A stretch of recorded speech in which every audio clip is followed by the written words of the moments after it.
I tell you. Oh man, yeah, go and get it out, y'all.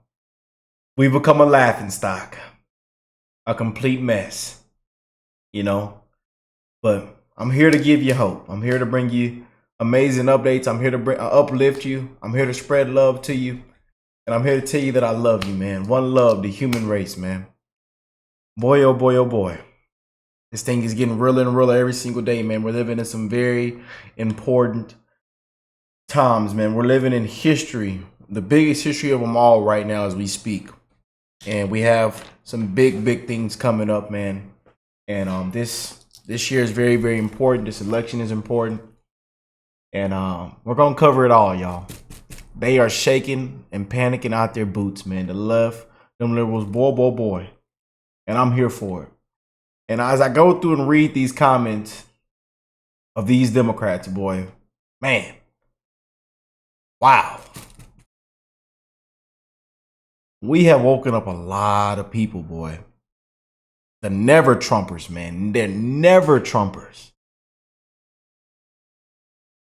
And these people are infuriated, man. Mad. What was it? Cheap fakes? Deep fakes?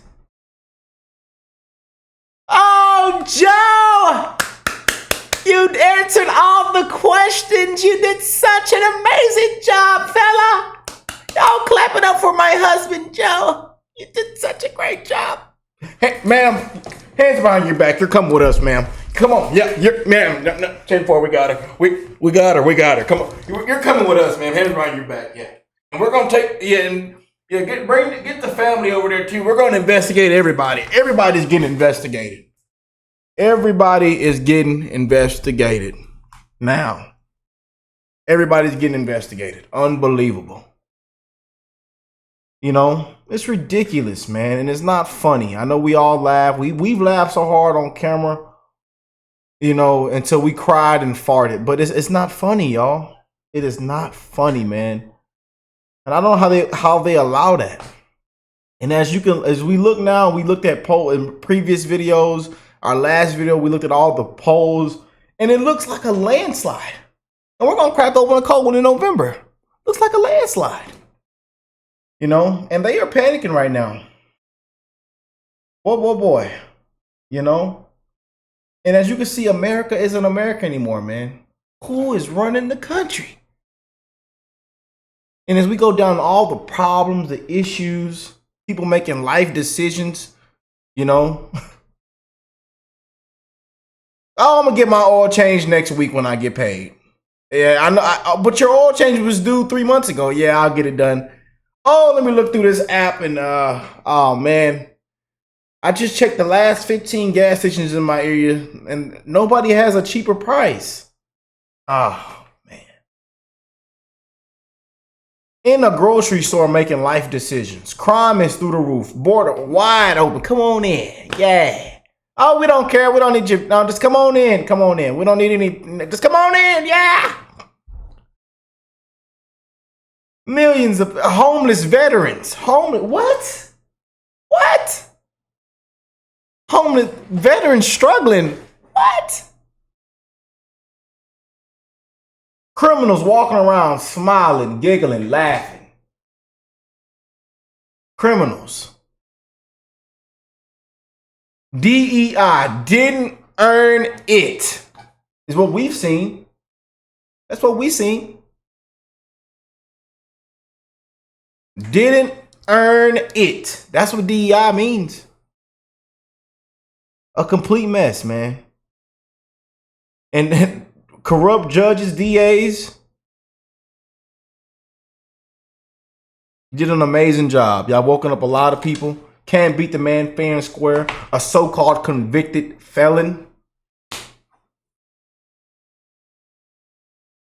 Could have bought it years ago. But the man decides to run for president, and wham.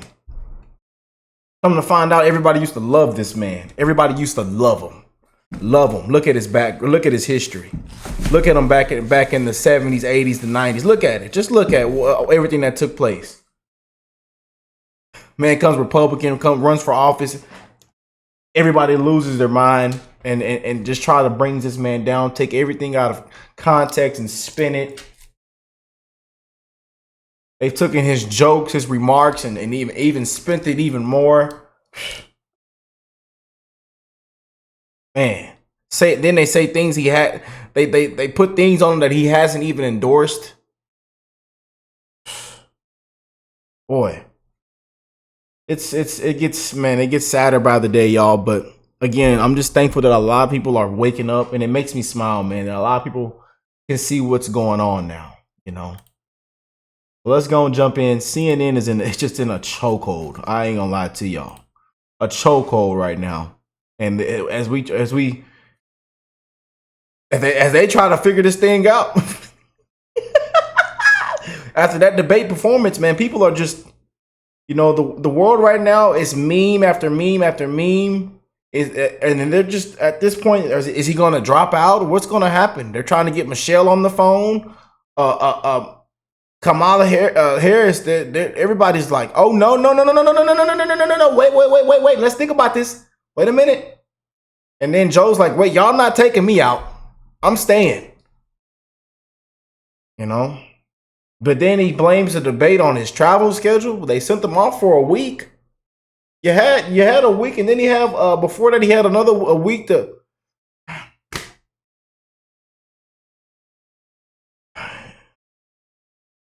Anyway, let's get into it, man.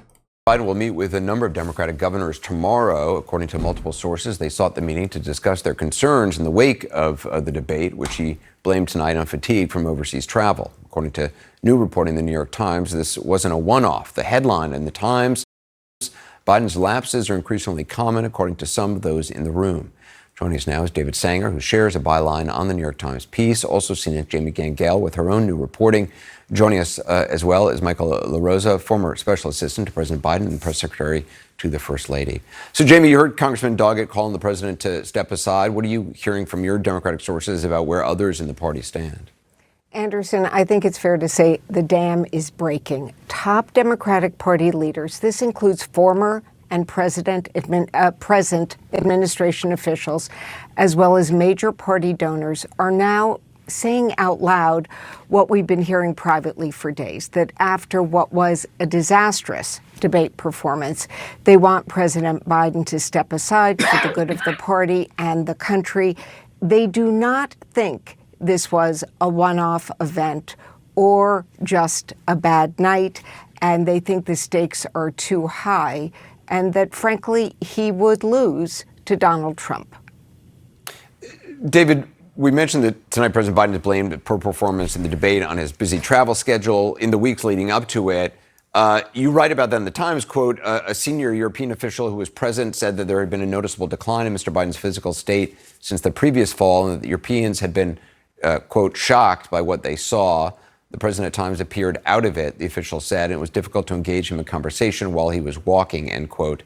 To be clear, they were saying it was more than someone who was simply tired. What else have you heard from people that are in your article? Well, it was a mixed picture, Anderson, and what we set out to do with just about the whole Times White House team and other reporters that we have around Europe is reconstruct these last 3 weeks and try to answer just that question, which is, could this just be from the fact that they had him, by the president's own description tonight, very unwisely flying across the Atlantic twice, and then the last time from Italy to Los Angeles for a fundraiser and back to Washington. So he crossed a lot of time zones. He was certainly tired. Staff members who were younger than he was, were far younger than he is, were certainly complaining about it. But there may be something deeper going on here, because while the White House calls it a one-off event, in talking to staff members, others who've been dealing with the president, it's clear that there has been an increasing frequency of these moments where he is either frozen or lost the thread of his conversation. And that's made a lot of people worry and make them wonder that whether or not it was more than just the travel, that the travel may have made it worse. Who's running the country? but may not be the underlying cause. Michael, all the reporting is that his family is telling him to stay in. What do you think their thought process is on this? What would be the view from the White House? Do you think? So you have two very respected, very credible journalists, and I don't doubt a single reporting in their pieces. I would just say it's going to take a lot more than blind sources to push this family out. They're just not going to bend to, he's not going to step aside because of blind sources. And it reminds me of Ed Rendell when he used to say, a nation of wusses. This is almost like a party of wusses. If they think that if they want the leader of the party to step aside, there's probably, a lot of validity to what they're saying, to their concerns. However, they have to be public about it. It's going to. Hold on a minute. It's almost at 80% now, and they just, as I'm looking right now on my other screen, it almost at 80% now of people that want Biden to drop out. Democrats, Dems, yeah, wow. It's getting worse as we speak, man. Yeah, and a lot of people are speaking up about it now. They know it really might just be a landslide come November. And I'm ready to crack open a cold one in November, y'all. I'm ready to crack open a cold one. Happy 4th of July. Happy 4th. Unbelievable. Yeah, come on in. It's wide open. Come on in. Yeah, we got luxury hotel for you. We got credit. Yeah, we'll give you some money and then we'll give you everything. Wait. Hold on now. But this person is struggling. There's a homeless veteran, right? Whoa. What is going on in America?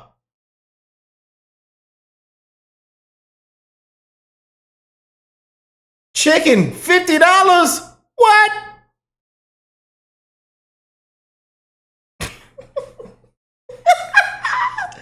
Just keeping it real, y'all. Just keeping it real. Interest rates. What?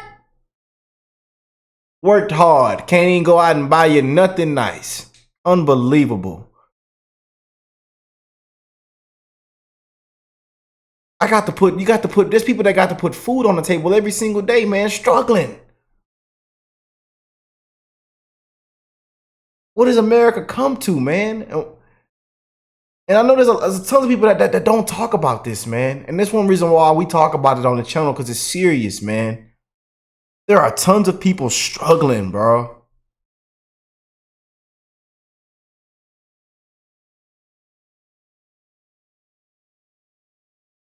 Real, man. It is real. Got to go through an app and see which gas station is having the lowest price. What?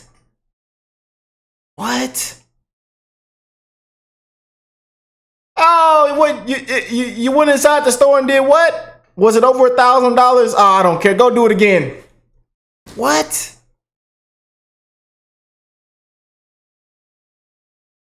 You said you did what? Oh, you did? You're free to go. It's okay.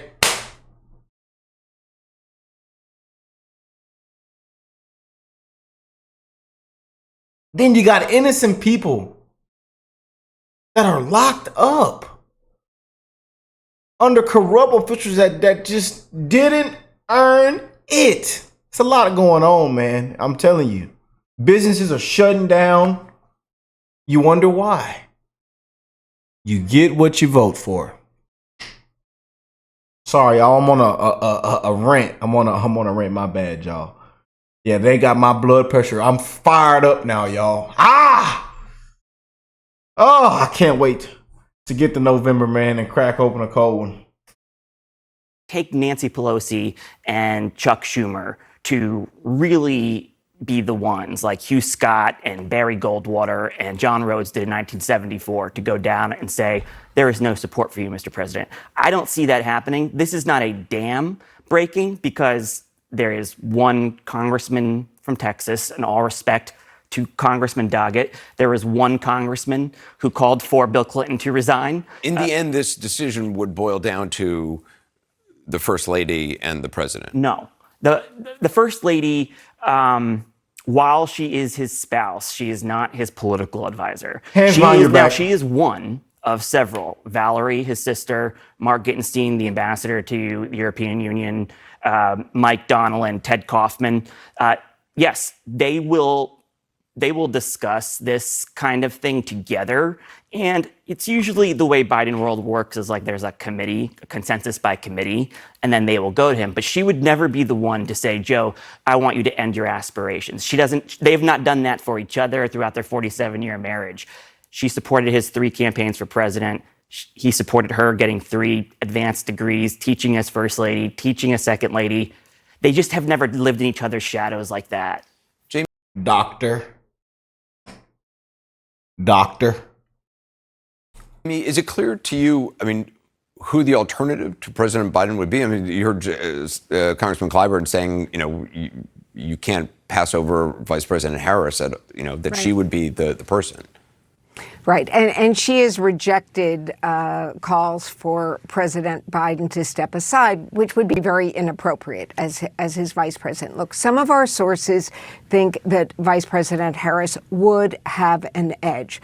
But other party leaders we talked to are already floating the idea of opening it up to all contenders, having, let's call it a 5-week speed dating. Because they know. Y'all hear it for yourself. They know. Look, live on CNN, they know. If Kamala was to place Joe, it's going to be an ultra landslide. I mean, landslide of a slide of a slide of a slide. Might as well throw baby oil on the slide and just make it even slide down even easier. Throw some baby oil on that slide.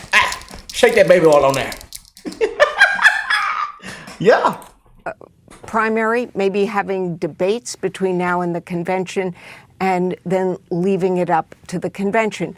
Their number one concern, who can beat Donald Trump, Anderson? David, you also write in the Times, quote, like many people his age, Mr. Biden, 81, has long experienced instances in which he mangled a sentence, forgot a name, or mixed up a few facts, even though he could be sharp and engaged most of the time. But in interviews, people in the room with him more recently said the lapses seem to be growing more frequent, more pronounced, and more worrisome. Have those people raised concerns internally in the White House? Cheap fakes, deep fakes. It's not clear to me if they have, and it's been sort of a forbidden topic in the White House. In fact, you'll remember how sharply the White House responded, and the president did, when the special counsel, turned out a report in which they referred to the president as sounding like a sort of elderly and forgetful man, and they really came down on that. I think part of what's going on here now is that these questions have been whispered about for some time. The White House has not wanted to engage in it. Then came the debate, and what was happening was evident for everybody to see. And now they've got to come up with an explanation. I did note that for the first time that I can recall in recent times, his doctor, the White House turned out a statement saying that his doctors have ruled out some other things, including Parkinson's and so forth, that he's not under any kind of treatment for that. That was all reassuring news. I suspect what's going to have to happen, Anderson, is that they're going to have to get the president out in many different forums, interviews, public forums, and so forth, if they're going to really demonstrate that this was a one-off event. And maybe they will do that. It's a little bit high risk if he has a bad day again, the way he did on Thursday night. But I don't see another way that they could get at this. Yeah. Man, I want y'all to hear this one more time before we get out of here. One more time. Hear it come out of her mouth. Hear it. Calls for President Biden to step aside, which would be very inappropriate as his vice president. Look, some of our sources think that Vice President Harris would have an edge. But other party leaders we talked to are already floating the idea of opening it up to all contenders, having, let's call it a 5-week speed dating primary, maybe having debates between now and the convention, and then leaving it up to the convention. Their number one concern, who can beat Donald Trump, Anderson? David. Bam. Right there, y'all. We're going to end the video off with that one right there. Who can beat Donald Trump? They're shaking in their boots. And Donald has looked he looks better than he did in 2016. And they're terrible. I'm telling you, gonna be a landslide. I'm telling you. Well, we can't stop now, man. We cannot stop now, y'all. Cannot stop now, man. Full support. Gas on the pedal. We cannot let off the gas, man. Now let me know what y'all think. Comment down below. God bless you all and your families. Happy 4th. And I will catch you beautiful people in the next one. Peace and love, y'all.